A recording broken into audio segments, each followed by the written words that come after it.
S-Class W223 Brabus tuning qilsa nech pul ketadi?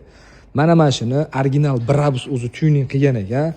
Menimcha agar aldashmagan bo'lsa $30,000 pul ketgan deydi. Lekin men buni $30,000 ketgan deb hisoblamayman, chunki bizda arzon, yaxshigina sifatdagi materiallarimiz bor. Qarang.